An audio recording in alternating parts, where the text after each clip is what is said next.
Pas si tu vas à l'église, s'il te plaît, merci. Mais si tu as reçu Christ dans la vie, dans ta vie, tu deviens lumière, lumière du monde. Et la Bible dit que ceux qui n'ont pas reçu Christ, dans 1 Jean chapitre 5 verset 10, je crois, je ne sais plus trop, la Bible dit que ceux qui n'ont pas Dieu ne sont pas enfants de Dieu. Tout le monde est créature de Dieu, mais tout le monde n'est pas enfant de Dieu. Ceux qui n'ont pas reçu Christ sont enfants du diable. Ça ne veut pas dire qu'ils aiment le diable, non. Ça ne veut pas dire qu'ils sont mauvais, non. Ça veut simplement dire qu'ils ne connaissent pas Dieu, ils n'ont pas de relation étroite avec eux. Et que ce qu'ils font n'est pas de Dieu, mais c'est du diable. Leurs œuvres, leur nature est corrompue, ils ne sont pas renouvelés, ils ne sont pas reconnectés avec Dieu. Ce n'est pas des gens que je dois mépriser, mais je dois juste comprendre que nous n'avons pas le même Père. Donc nous n'avons même pas la même constitution. Nous ne sommes pas dans le même royaume. Donc nous ne sommes pas soumis à la même autorité. Il est soumis à l'autorité du diable. Pas parce qu'il aime le diable, mais parce que ses œuvres prouvent qu'il fait ce que le diable aime. Alléluia. C'est 1 Jean 3, 10, pardon, c'est pas 1 Jean 5, 10. C'est 1 Jean chapitre 3, verset 10. Le premier critère, si tu te maries dans le royaume de Dieu, c'est-à-dire tu épouses quelqu'un qui a fait, non pas l'expérience d'une nouvelle église, mais l'expérience de la nouvelle naissance. Là, Dieu est OK avec toi. Parce qu'il y a des gens, ils vont à l'église. Tu calcules la sœur et tu vas à l'église. Non mais j'ai fait ça, donc je peux en parler. Et mon frère, je sais te reconnaître, toi qui fais... Je sais reconnaître ce genre de personnes, j'ai été dedans moi aussi. On va à l'église, on fait seulement de chanter, alléluia, on danse là. Ouais, que Dieu te bénisse, tu parles le langage des citoyens du royaume de Dieu, mais tu n'es pas dedans. Ah, c'est pas parce que tu parles français que tu as un passeport français, mon ami. Non. Dans le royaume de Dieu, il n'y a pas de clandestins. Il n'y a pas de faux papiers, il n'y a pas d'immigrés clandestins. Tu ne rentres pas. Les frontières sont barricadées par la gloire de Dieu. Tu vas passer par où? Tu ne rentres nulle part. Que quelqu'un me dise un bon amen. Voilà. J'aime dire la vérité. Je jubile quand je dis la vérité. Parce que je vois qu'il y a quelqu'un qui baisse la tête et qui est embarrassé, qui est mal à l'aise, qui commence à serrer les jambes, serrer les doigts, les mains. Dieu est là pour te délivrer ce matin, cet après-midi. Alléluia. Premier critère, tu dois te marier dans le royaume de Dieu. Ça veut dire que tu dois épouser une personne qui croit en Dieu comme toi. La Bible dit dans Amos chapitre 3 verset 3, 2 hommes peuvent-ils marcher ensemble sans s'être mis d'accord? Tu négliges ce principe, vous n'êtes plus d'accord. Vous êtes d'accord sur quoi? Vous n'avez pas la même vision. Vous n'avez pas la même croyance. Or, il a été démontré que la croyance détermine notre identité. Notre croyance, nos valeurs, nos croyances sont des choses qui soit nous mettent ensemble, soit nous séparent. Si vous n'avez pas la même foi, demain, là, quand il va dire, ok, mon enfant va s'appeler... Toi, tu dis, non, je veux qu'on l'appelle David. Non, il doit s'appeler David ou Jonathan. Non, moi je dis, il doit s'appeler... Tu fais quoi? Et la Bible dit, femmes sont soumises à ton mari. Quand tu épouses quelqu'un, s'il n'est pas soumis à l'autorité de la parole de Dieu, tu fais quoi? Bon, il prend l'enfant. Il n'est pas converti. Il prend l'enfant. Sa famille dit, chaque fois qu'un enfant naît, un enfant vient au monde, on doit le donner au vaudou. Tu fais quoi?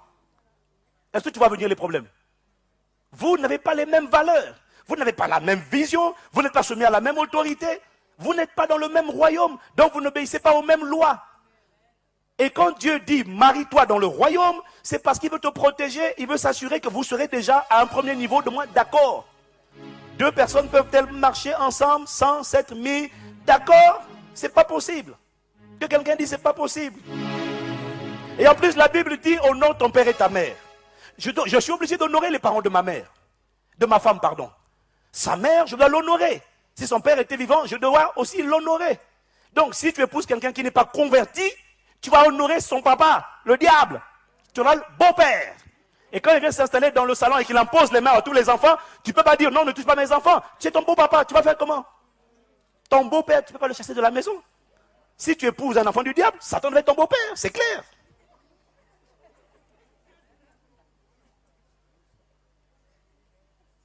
Est-ce que vous me suivez? Mais c'est sérieux. Satan là dans le... Et puis tous les enfants sont toujours malades. Toujours ils sont attaqués. Le diable vient, il te touche, il touche le premier, l'aîné. Tiens, reçois. C'est pas l'onction du Saint-Esprit ça. C'est la poisse, reçois. Et toi, tu es là, au nom de Jésus, non, laisse. Mais Dieu te dit, mais qui t'a dit d'aller te marier hors de mon royaume? Vous devenez une seule chair, n'oublie pas ça. Vous devenez un. Tous les démons qui étaient en lui viennent en toi. Et tous les démons qui étaient en elle, mon frère, rentrent en toi. Quand Dieu dit quelque chose, Dieu ne explique pas toujours le pourquoi. Mais quand Dieu dit quelque chose, c'est que c'est bon.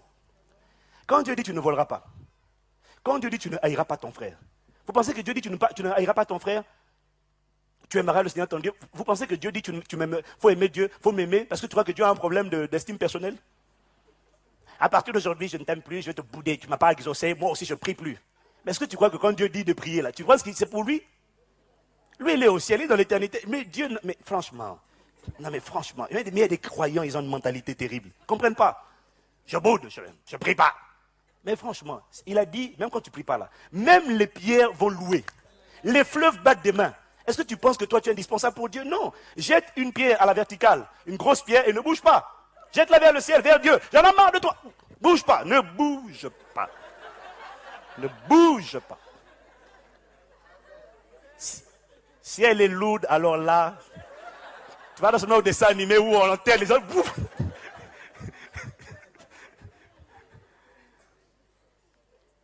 Lorsque Dieu dit aime, c'est parce qu'il sait que lui, il fonctionne dans l'amour. Quand tu aimes, tu vas te rendre compte que tu es comme un poisson dans l'eau. Tu es dans l'environnement naturel, où tu fonctionnes normalement. Un poisson dans l'eau, il est gracieux, il est majestueux. Un poisson dans l'eau, il est solennel. Un poisson ne va pas à l'école de natation. Ah non, un poisson, dès que tu mets dans son environnement, c'est fini. Tu vois, quand on te met dans l'environnement de l'amour, mais dans l'amour de Dieu, c'est fini. Lorsque l'amour de Dieu te remplit, tu deviens créatif, productif, tu es inventif, tu deviens gracieux, excellent, tu souris. Tu n'es pas toujours comprimé, stressé, opprimé, déprimé, écrasé. Non. Quand Dieu dit aime, c'est pour toi, ce n'est pas pour lui. Amen. Donc quand Dieu dit marie-toi dans mon royaume, ce n'est pas pour lui. Franchement, qu'est-ce que tu veux que ça fasse à Dieu que tu te maries dans le royaume ou pas? C'est des conseils d'un père à son fils. Et il veut le meilleur pour ses enfants. Dis à ton voisin, tu dois te marier si tu n'es pas encore marié dans le royaume de Dieu.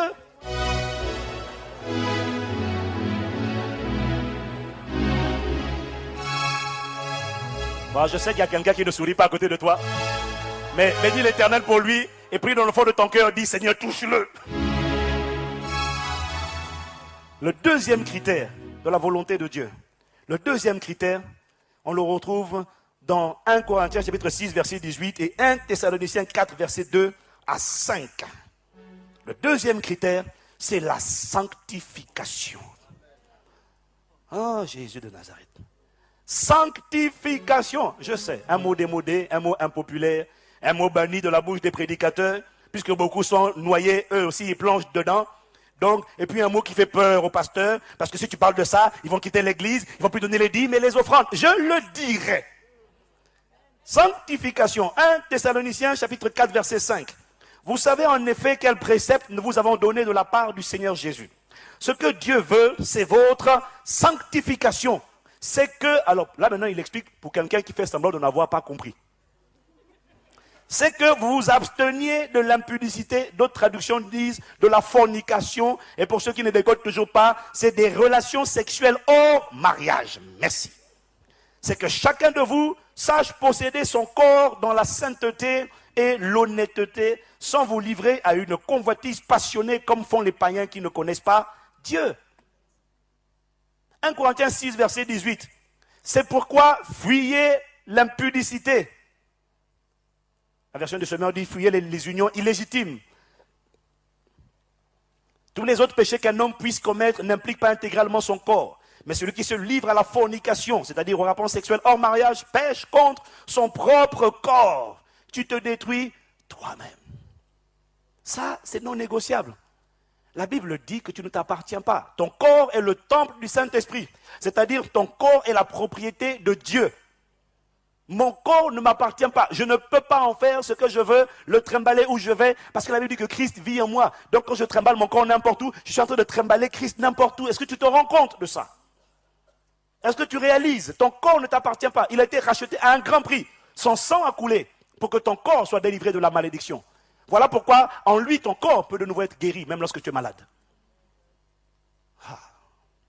Alléluia. Bon, ça, ce sont les deux critères non négociables. Il y a quelqu'un qui dit, oui, mais attends, on est au 20e siècle. Non, au 21e maintenant. Dieu a changé. Dieu comprend. Dieu comprend, tu sais, Dieu est miséricordieux. Les cieux et la terre passeront, mes paroles ne passeront pas. Je répète, Dieu veut que tu réussisses. Et il te donne un manuel d'utilisation. Tu ne peux pas faire ce que tu veux, mépriser le manuel, et puis maintenant arriver à dire, ça ne marche pas. Votre produit ne marche pas. Non, le produit marche, c'est toi qui ne marche pas. C'est toi qui ne suis pas les règles. Alors, moi je me suis vraiment intéressé à la question, pourquoi est-ce que Dieu dit de ne pas toucher avant le mariage?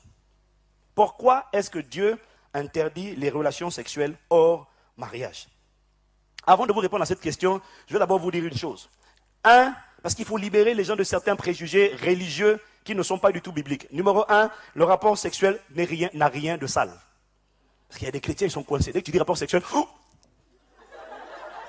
attention, Satan! Dès que tu parles rapport sexuel, tout le monde commence à baisser la tête. Ouh là là, de quoi il va parler? Ouh là là, je suis coincé là, ouh là, je suis coincé. Non, non, non, non, non, non, dis à ton voisin, sois relax.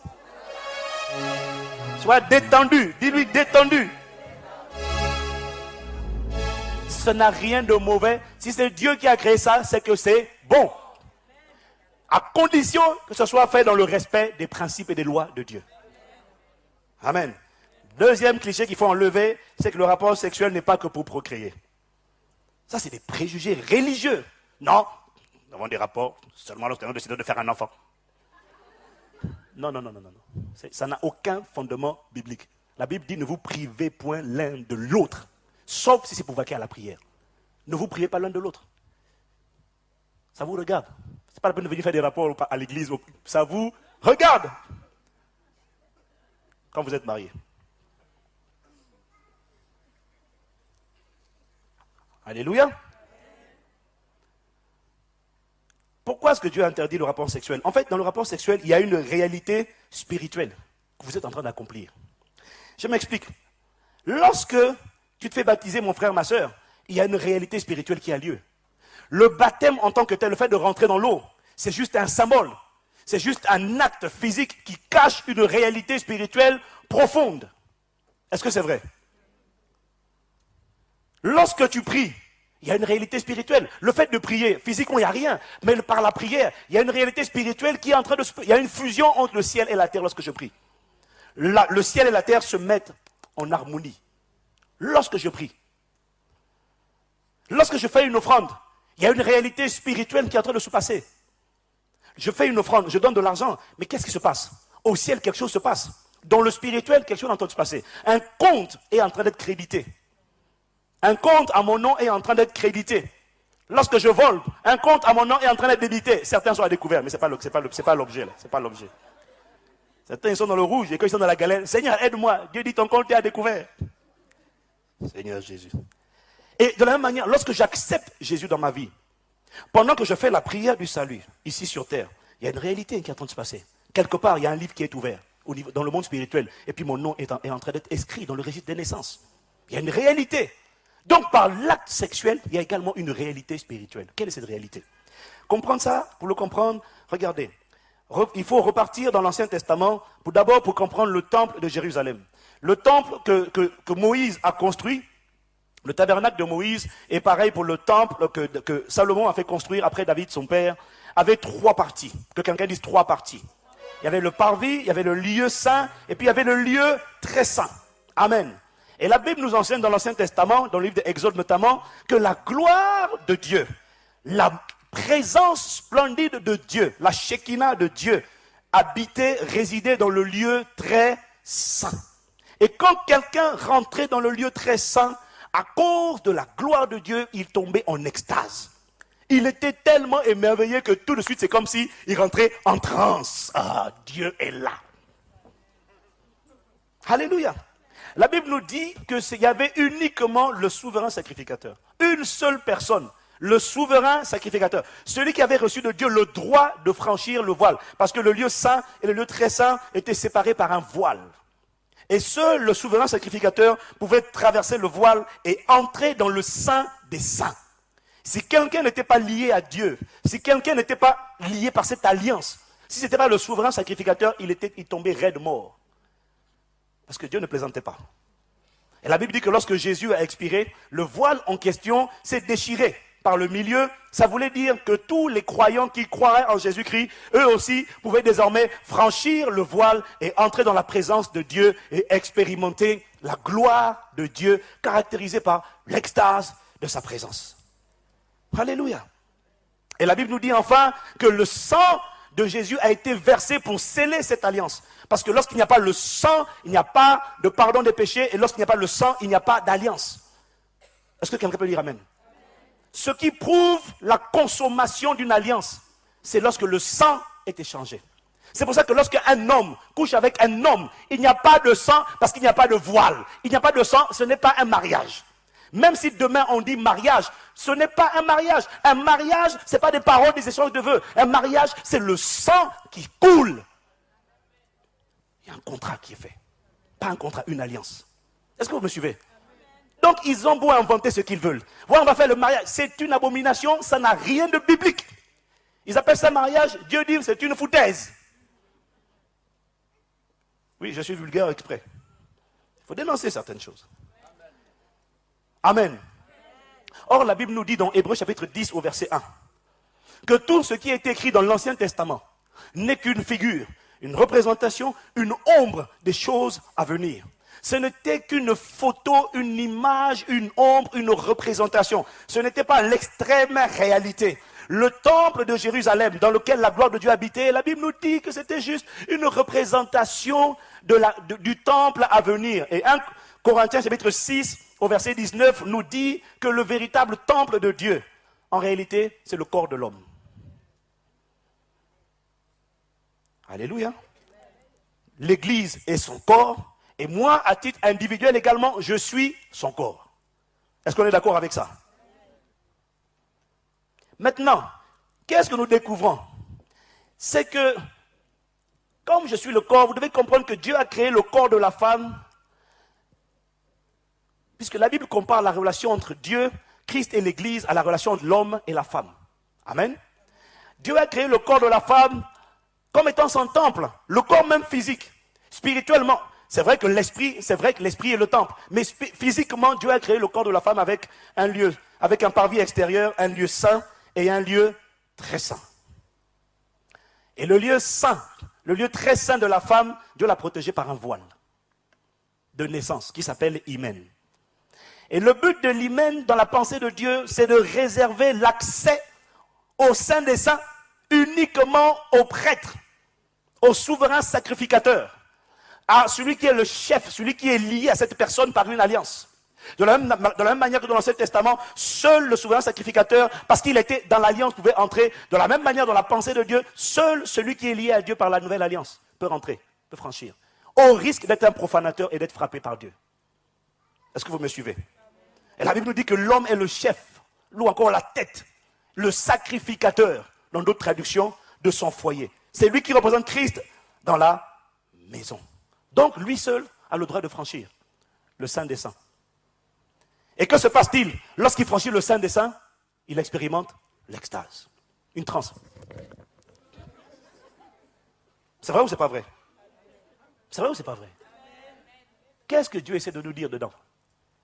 Le rapport sexuel est une représentation de l'adoration qu'il y a dans le ciel. C'est tout. C'est une représentation de l'adoration. Et ça nécessite un protocole. C'est la représentation physique d'une expérience spirituelle bénie et bénéfique seulement pour ceux qui respectent l'alliance. L'alliance a pour but de protéger les deux parties. L'alliance a pour but de garantir que ce n'est pas n'importe qui, un irresponsable qui va entrer. L'alliance est toujours faite pour protéger les parties. L'alliance est faite pour éloigner les personnes qui veulent en profiter, abuser et ne pas assumer leurs responsabilités. Voilà pourquoi Dieu dit, tu veux la toucher, épouse-la. S'il n'y a pas d'alliance, et quand quelqu'un n'est pas lié, mais il n'est pas responsable. Il vient, il va, il rentre, il sort quand il veut. Voilà pourquoi Dieu dit, il faut que ce soit fait dans le cadre de l'alliance. La pensée de Dieu, l'intention de Dieu, c'était de préserver, et c'est toujours de préserver la beauté et la pureté de la femme. Vous allez voir dans un enseignement plus tard, un autre jour, que la femme a un côté vulnérable que Dieu veut préserver. Voilà pourquoi il dit, si quelqu'un veut te toucher, qu'il t'épouse. S'il ne t'épouse pas, il ne te touche pas. Alléluia. Et le fait que le sang soit versé prouve que l'alliance a été scellée. Et la Bible dit que ton corps est le temple du Saint-Esprit, que tu ne t'appartiens plus à toi-même. Et la Bible dit que Dieu est un Dieu jaloux. Parce que mon corps est à lui. Ton corps, ma soeur, lui appartient. C'est un Dieu jaloux, il ne plaisante pas. Si tu veux exciter sa jalousie, Dieu ne plaisante pas. Toutes les maladies sexuellement transmissibles sont une conséquence juste de la profanation du temple. Là où il n'y a pas de profanation de temple, vous allez remarquer qu'il n'y a pas de maladie. Il n'y a pas de maladie. Ce n'est pas compliqué. Ce n'est même pas la peine de chercher. Quand le temple n'a pas été profané, il n'y a pas de maladie sexuellement transmissible. Il y a même d'autres maladies qui ne sont même pas, même des maladies qui ne sont pas transmissibles sexuellement, même ces maladies-là, tu ne les trouveras pas. Là où il y a respect de l'alliance de Dieu, observation des lois et des principes de Dieu, il n'y a pas de confusion. L'obéissance emmène la bénédiction. La désobéissance emmène la malédiction et crée un dysfonctionnement. Alléluia. Le mot hymen vient du mot latin humaine. Du mot latin hymen ou encore du mot grec humaine qui veut simplement dire mariage. C'est la signification du mot hymen. C'est réservé aux sacrificateurs. Maintenant, la bonne nouvelle, c'est que la Bible dit que si quelqu'un est en Christ, il est une nouvelle création. Les choses anciennes sont passées. Voici, toutes choses sont devenues nouvelles. Ça veut dire que tu ne savais pas. Tu es venu à Christ, Dieu te pardonne. Dieu te pardonne. Et 2 Corinthiens chapitre 11 au verset 2. Paul nous dit, je vous ai fiancé à Christ comme une vierge pure à un seul époux. Ça veut dire que Dieu te voit comme une vierge pure. En dépit de ma vie passée, en dépit de mes mauvaises expériences, en dépit de ce que j'ai laissé mon corps être profané, Dieu dit, il pardonne. Et il fait abstraction de ta vie passée, ton casier judiciaire devient vierge, et même ton corps, il le considère comme étant vierge. C'est le miracle de la justification. Les choses anciennes sont passées, et toutes choses sont devenues nouvelles. Mais si tu continues de profaner le temple de Dieu alors qu'il ne t'appartient pas, la Bible dit si quelqu'un détruit le temple de Dieu, Dieu le détruira. Il ne parlait pas du diable. Ce passage ne parle pas du diable. Ce passage parle des gens qui profanent volontairement. Parce que quand tu vas faire des rapports sexuels hors mariage, ce n'est pas le diable qui fait ça à ta place. Ce n'est pas le diable qui a du plaisir, c'est toi. Est-ce que tu crois que ça vaut la peine de détruire ta vie pour quelques secondes d'extase? Mon frère, ma soeur, on est tous passés par là. Dieu ne condamne pas, Dieu convainc. Mais il te dit, repens-toi. Repens-toi. À partir d'aujourd'hui, si tu comprends ce qui est dit, ne joue pas avec le temple de Dieu. Parce que le fait même que tu entends ce que tu entends, fait que ta responsabilité devant Dieu est encore augmentée.